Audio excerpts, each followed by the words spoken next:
Hello everyone. स्वागत है आपका अपने YouTube channel the polity pursuit में। मेरा नाम है दीक्षा और आज हम बात करने वाले हैं भारत की संघीय कार्यपालिका के एक खास पद वाइस प्रेसिडेंट यानी उपराष्ट्रपति के बारे में। जैसा कि हमें पता है, भारत में उपराष्ट्रपति का पद अमेरिका से लिया गया है और राष्ट्रपति सचिवालय द्वारा जारी वरीयता की सारणी के अनुसार उपराष्ट्रपति भारत के द्वितीय उच्चतम अधिकारी हैं। तो प्रथम कौन हुए? प्रथम उच्चतम अधिकारी होते हैं राष्ट्रपति और द्वितीय स्थान उपराष्ट्रपति का आता है। आज के वीडियो में हम देखेंगे कि भारतीय संविधान में उपराष्ट्रपति से संबंधित महत्वपूर्ण अनुच्छेद कौन से हैं और उन अनुच्छेदों के अंतर्गत राष्ट्रपति की योग्यताएं, निर्वाचन, इस्तीफा एवं उनके पद ग्रहण की पूरी प्रक्रिया को हम समझें क्यों है। हाल ही में 21 जुलाई 2025 को हमारे 14वें उपराष्ट्रपति श्री जगदीप धनखड़ ने अपने स्वास्थ्य कारणों का हवाला देते हुए उपराष्ट्रपति पद से इस्तीफा दे दिया। उनका कार्यकाल अभी भी शेष था, लेकिन उनका पद बहाल रहा 11 अगस्त 2022 से 22 जुलाई 2025 तक। जगदीप धनखड़ जी का चुनावी राजनीतिक करियर काफ़ी पुराना रहा है। आइए थोड़ा इसके बारे में जान लेते हैं। 1989 से 91 के दौरान 90वीं लोकसभा में जनता दल का प्रतिनिधित्व करते हुए उन्होंने झुंझुनू से लोकसभा निर्वाचन क्षेत्र के सांसद थे।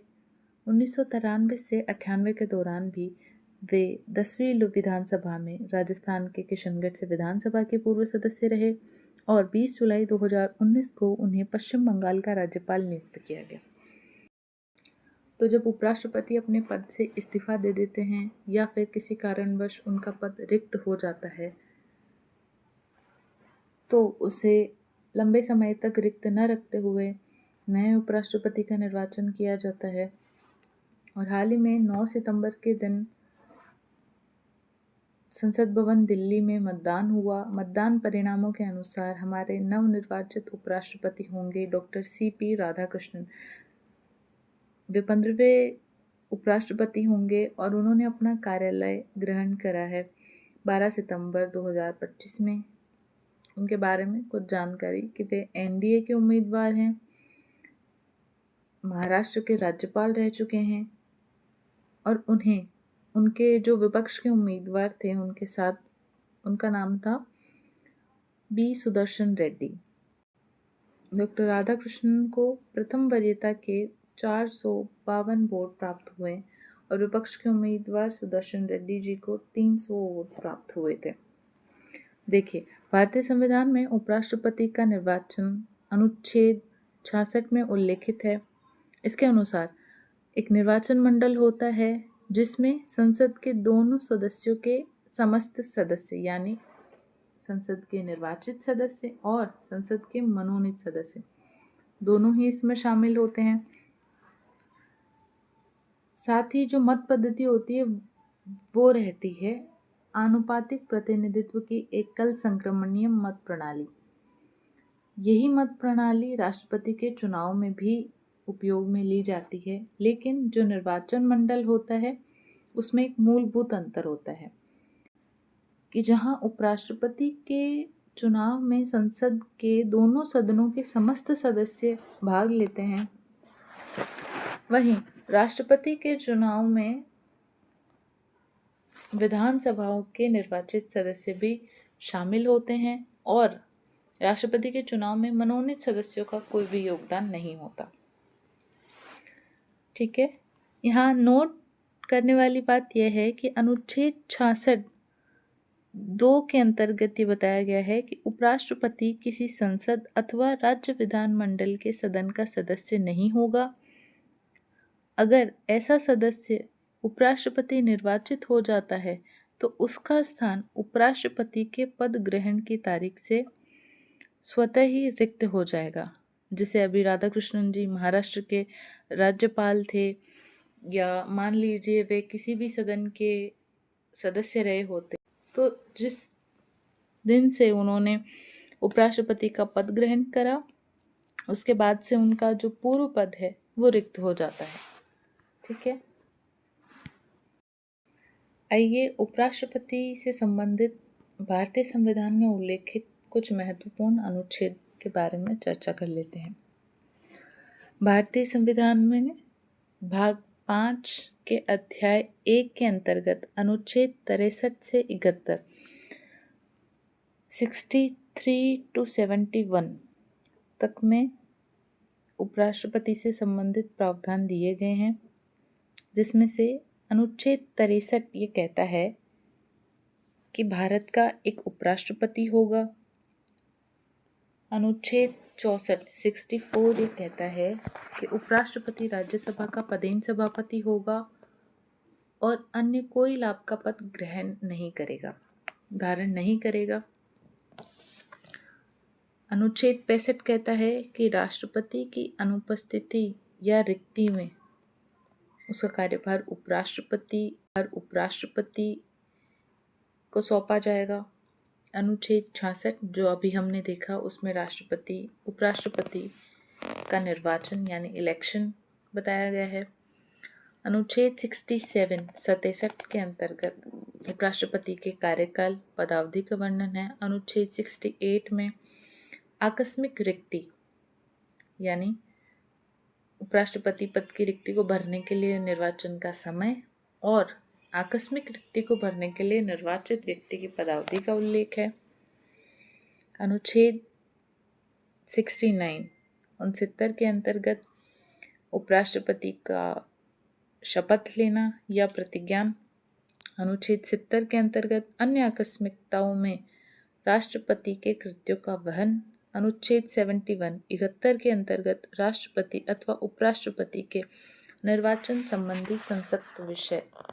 इस महत्वपूर्ण पद को धारण करने के लिए क्या क्या योग्यताएं होनी चाहिए किसी भी व्यक्ति में।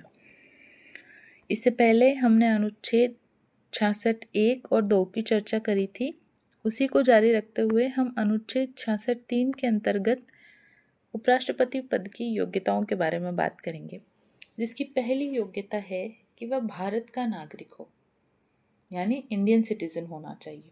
दूसरा, वे 35 वर्ष की आयु पूर्ण कर चुके हों। तीसरा, राज्यसभा का सदस्य निर्वाचित होने की योग्यता रखते हों। और चौथा, वे किसी भी लाभ के पद पर ना हों। ध्यान रखिए, संघ या राज्य के राष्ट्रपति, उपराष्ट्रपति या राज्यपाल अथवा मंत्री लाभ के पद के अंतर्गत नहीं आते। तो अभी काफ़ी लोगों के मन में प्रश्न होता ही है कि अगर कोई व्यक्ति किसी एक स्टेट का गवर्नर है ऑलरेडी, तो क्या वह गवर्नर रहते हुए इलेक्शन लड़ सकते हैं? तो इसका उत्तर है हाँ, बिल्कुल चुनाव लड़ा जा सकता है। और जब वे चुनाव जीत जाते हैं, पद ग्रहण करते हैं, तो उन्हें जिस चुनाव को उन्होंने लड़ा है उसका पद वो ग्रहण करते हैं और इससे पूर्व वाला पद रिक्त हो जाता है। योग्यताओं के बाद हम बात करते हैं इससे थोड़ा ऊपर के अनुच्छेद 64 की, जिसके अंतर्गत ये बताया गया है कि उपराष्ट्रपति राज्यसभा का पदेन सभापति होगा और वह अन्य कोई लाभ का पद धारण नहीं करेगा। ठीक है, लेकिन उपराष्ट्रपति राज्यसभा का सदस्य नहीं होता, ये बात ध्यान रखनी है। वह उसका सभापतित्व करता है, इसीलिए उन्हें पदेन सभापति कहा जा रहा है। इसका मतलब ये नहीं है कि वे राज्यसभा के सदस्य हो गए या सांसद बन गए। ठीक है, अनुच्छेद 64 के साथ ही हमें अनुच्छेद 65 को भी ध्यान में रखना है। अनुच्छेद 65 ये कहता है कि वह ये बताता है कि अनुच्छेद 65 के अधीन उपराष्ट्रपति राष्ट्रपति के रूप में कार्य करता है तो वह राज्यसभा सभापति के कर्तव्यों का पालन नहीं करता और सभापति वाले वेतन एवं भत्तों का हकदार नहीं होता। ऐसे मामले में उपराष्ट्रपति को राष्ट्रपति का वेतन मिलता है, अन्यथा वह राज्यसभा के अध्यक्ष का वेतन प्राप्त करता है। देखिए, इसको ऐसे समझते हैं कि जब मान लीजिए राष्ट्रपति का पद रिक्त है तो उपराष्ट्रपति सेकंड मोस्ट इम्पोर्टेंट पर्सन है हमारे देश में। तो जब राष्ट्रपति का पद रिक्त है तो उपराष्ट्रपति उसका कार्यभार देखता है, उनके कृत्यों का निर्वहन करता है। तो जब उपराष्ट्रपति को राष्ट्रपति का दर्जा दिया जा रहा है, कुछ समय के लिए ही सही, तो वह राष्ट्रपति पद का काम करेंगे, ना कि राज्यसभा के पदेन सभापति होने का काम करेंगे। तो जब वह सभापति नहीं रहेंगे तो सभापति के रूप में उन्हें जो वेतन और भत्ते मिलते हैं वो भी उन्हें नहीं मिलेंगे। और इसको इस तरह से सरल भाषा में हम समझ सकते हैं कि उपराष्ट्रपति को उपराष्ट्रपति होने का वेतन नहीं मिलता। कहने का मतलब उपराष्ट्रपति को राज्यसभा के पदेन सभापति के रूप में वेतन, भत्ते और बाकी चीज़ें प्रदान करी जाती है। और जब वह राष्ट्रपति का काम करते हैं तो वही अपग्रेड होकर उन्हें राष्ट्रपति का वेतन दिया जाता है। ठीक है, इसी के साथ हम आगे बढ़ते हैं। अगला अनुच्छेद 64 हमने देख लिया, अनुच्छेद 65 हमने देख लिया, साथ साथ ही अनुच्छेद 66 हमने निर्वाचन के समय ही समझ लिया था। अब बात करते हैं अनुच्छेद 67 के बारे में। देखिए, योग्यताएं देख ली हमने, राष्ट्रपति का पद देख लिया हमने, उसके बाद उनका निर्वाचन कैसा होता है वो देख लिया हमने। अब बात करते हैं उपराष्ट्रपति का कार्यकाल कितना होता है।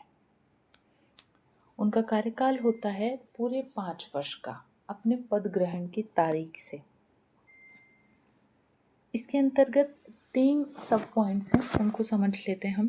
पहला, 5 वर्ष से पहले भी राष्ट्रपति को संबोधित करते हुए अपने हस्ताक्षर सहित लेख द्वारा त्याग पत्र देकर उपराष्ट्रपति अपना पद छोड़ सकते हैं। और इसका हमने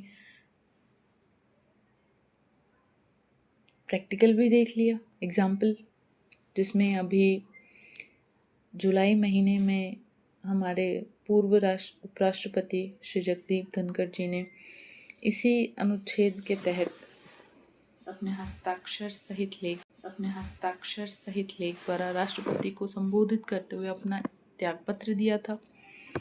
अनुच्छेद 67 का सब पॉइंट 2 यानी बी ये कहता है कि उपराष्ट्रपति को पद से हटाने के लिए महाभियोग या अविश्वास प्रस्ताव की व्यवस्था नहीं है। महाभियोग किसके लिए लाया जाता है? राष्ट्रपति के लिए, ठीक है, लेकिन उपराष्ट्रपति के लिए महाभियोग लाने की व्यवस्था नहीं है।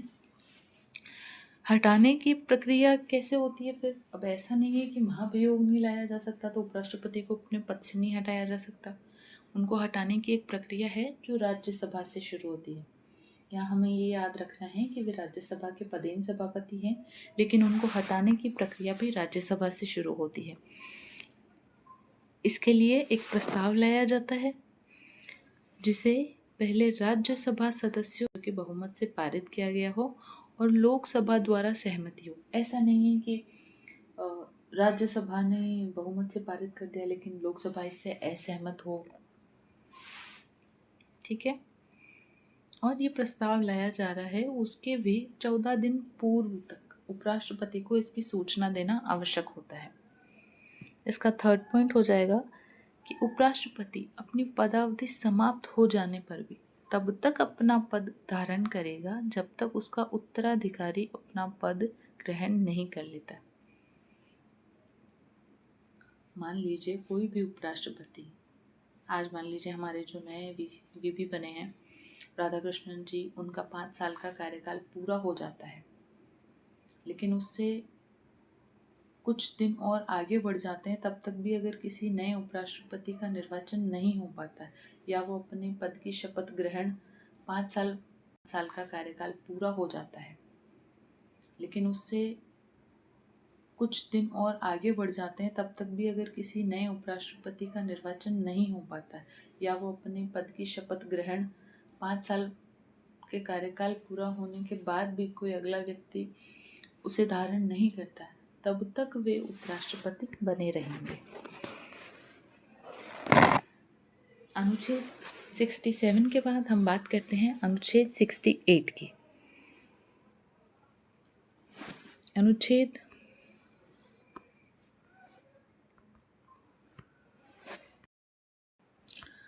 अब बात करते हैं अनुच्छेद 68 यानी 68 के बारे में। ये भी थोड़ा थोड़ा उनकी पद रिक्ति पदावधि से संबंधित है। इसके अनुसार उपराष्ट्रपति के पद में रिक्ति को भरने हेतु निर्वाचन का समय और आकस्मिक रिक्ति को भरने के लिए निर्वाचित व्यक्ति की पदावधि, इन दोनों पंक्तियों में थोड़ा सा अंतर है। दोबारा पढ़ते हैं कि उपराष्ट्रपति के पद में रिक्ति को भरने हेतु निर्वाचन का समय यानी चुनाव का समय और आकस्मिक रिक्ति को भरने के लिए निर्वाचित व्यक्ति की पदावधि। पहले थोड़ा पढ़ लेते हैं इसको, फिर व्याख्या करते हैं। पहला, कार्यकाल पूर्ण होने के पहले नवीन राष्ट्रपति का चुनाव करा लिया जाता है। मान लीजिए कोई भी उपराष्ट्रपति है, उसका 5 वर्ष का कार्यकाल पूर्ण होने जा रहा है, तो ऐसा नहीं है कि जब उनका 5 वर्ष का कार्यकाल का अंतिम दिन हो जाएगा उसके बाद चुनाव प्रक्रिया कराई जाएगी, ऐसा नहीं। हमें पता तो है ही है ना कि उनका कार्यकाल कब खत्म हो रहा है, तो उससे पहले ही चुनाव करा लिया जाता है ताकि उनके पद रिक्ति के तुरंत बाद नए उपराष्ट्रपति को शपथ दिलवाई जा सके। दूसरा, आकस्मिक रिक्ति वाला बिंदु कि उपराष्ट्रपति की मृत्यु, पद त्याग या पद से हटाए जाने अथवा अन्य कारण से हुई आकस्मिक रिक्ति को भरने के लिए निर्वाचन यथाशीघ्र किया जाएगा। यथाशीघ्र का उल्लेख यहाँ इसलिए है कि ऐसा नहीं है कि 6 महीने में ही कराने का कोई उपबंध है। अति शीघ्र कराना है, यथाशीघ्र कराना है, वो 2 महीने में हो जाए तो और भी अच्छा है। ठीक है। एक बात हमें और देखनी है कि निर्वाचित व्यक्ति अनुच्छेद 67 जो इससे पहले हमने देखा उनकी पदावधि वाला, कि उसके उपबंधों के अधीन रहते हुए पद ग्रहण की तारीख से 5 वर्ष की पूरी अवधि तक पद धारण का हकदार रहेगा। यहाँ जो हम आकस्मिक रिक्ति वाली बात कर रहे हैं, मान लीजिए किसी उपराष्ट्रपति का कार्यकाल 5 वर्ष का था, जैसे हमारे जगदीप धनखड़ जी का कार्यकाल 5 वर्ष का था, लेकिन उन्होंने अपना कार्यकाल पूर्ण होने से पहले ही इस्तीफा दे दिया, तो यहाँ आकस्मिक रिक्ति वाली सिचुएशन है। ऐसी परिस्थिति में क्या होगा कि ऐसा तो होगा नहीं कि मान लीजिए उनका 3 साल का टेन्योर पूरा हो चुका है और 2 साल का बाकी है, तो जो नए उपराष्ट्रपति का चुनाव होगा, नए उपराष्ट्रपति जिनको बनाया जाएगा वो 2 साल के लिए बनेंगे, नहीं। ऐसी व्यवस्था अमेरिका में है जहाँ से हमने ये पद लिया है। लेकिन हमारे यहाँ अगर आकस्मिक रिक्ति हो जाती है उसके बाद भी हमारी निर्वाचन प्रक्रिया तो संवैधानिक रूप से ही हो रही है। उनका पदभार ग्रहण करना और बाकी सारी व्यवस्थाएं संवैधानिक रूप से होती है। तो ये उल्लेखित है कि अगर आकस्मिक रिक्ति के बाद भी जो नया उपराष्ट्रपति बनता है वह पूरे 5 वर्ष का अपना कार्यकाल पूरा करेगा। अनुच्छेद 68 के बाद 69 यानी 69वां अनुच्छेद, इसमें उल्लेखित है उपराष्ट्रपति द्वारा शपथ या प्रतिज्ञान, ऑथ और अफर्मेशन। देखिए, उपराष्ट्रपति को शपथ कौन दिलवाता है? राष्ट्रपति दिलवाते हैं। और उपराष्ट्रपति किसकी शपथ लेते हैं? वे शपथ लेते हैं संविधान के प्रति निष्ठा एवं पद की शपथ लेते हैं। ठीक है, अगर आप चाहते हैं तो मैं उनकी शपथ भी पढ़ देती हूँ आपके लिए। उपराष्ट्रपति निम्न प्रारूप में शपथ लेते हैं या प्रतिज्ञान करते हैं, उस पर हस्ताक्षर करते हैं, अर्थात मैं अमुक ईश्वर की शपथ लेता हूँ अथवा सत्यनिष्ठा से प्रतिज्ञान करता हूँ कि मैं विधि द्वारा स्थापित भारत के संविधान के प्रति सच्ची श्रद्धा और निष्ठा रखूँगा तथा जिस पद को मैं ग्रहण करने वाला हूँ उसके कर्तव्यों का श्रद्धापूर्वक निर्वहन करूँगा। एक और बात यहाँ ध्यान देने की है कि उपराष्ट्रपति जब अपना पद ग्रहण कर रहे हैं तब तो वे उपराष्ट्रपति की शपथ ले रहे हैं, लेकिन किसी परिस्थिति में जब वे राष्ट्रपति के रूप में कार्य करते हैं तो उन्हें राष्ट्रपति के रूप में शपथ लेनी होती है। और इसी के साथ हम बढ़ते हैं अगले अनुच्छेद की तरफ। अनुच्छेद 70 क्या कहता है? अनुच्छेद 70 के अनुसार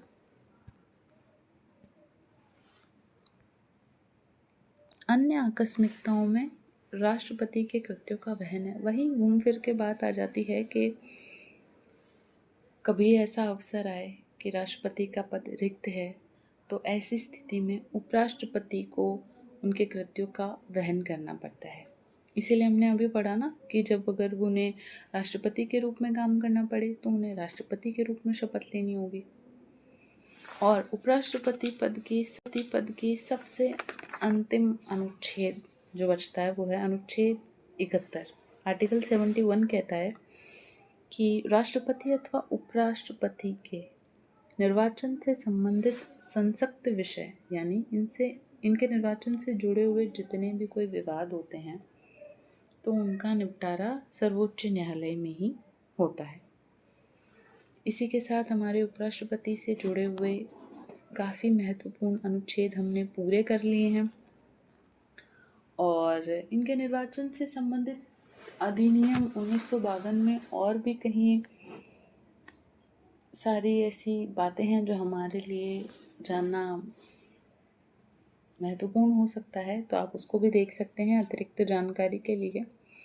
वीडियो के अंत में हमने इतना समय लिया ही है, तो आपसे एक प्रश्न है कि आप बताइए, अब राष्ट्रपति मान लीजिए ऐसी कोई परिस्थिति हो जब राष्ट्रपति और उपराष्ट्रपति दोनों के पद में रिक्ति हो, यानी राष्ट्रपति भी नहीं है अपने पद पे और उपराष्ट्रपति भी नहीं है अपने पद पे, दोनों का पद खाली है, तो ऐसी स्थिति में उनके कृत्यों का निर्वहन कौन करेगा? भाई जब राष्ट्रपति नहीं है तो उपराष्ट्रपति जी देख रहे हैं उनका काम। मान लीजिए अगर दोनों ही नहीं है तो उसका काम कौन करेगा? Let me know in the comment section below. और बहुत बहुत धन्यवाद वीडियो के अंत तक आने के लिए। उम्मीद करती हूँ आपको आज का वीडियो अच्छा लगा होगा। ऐसे ही मेरे साथ बने रहिए, हम इससे आगे और बहुत कुछ सीखेंगे। Thank you so much. मिलते हैं अगली वीडियो में।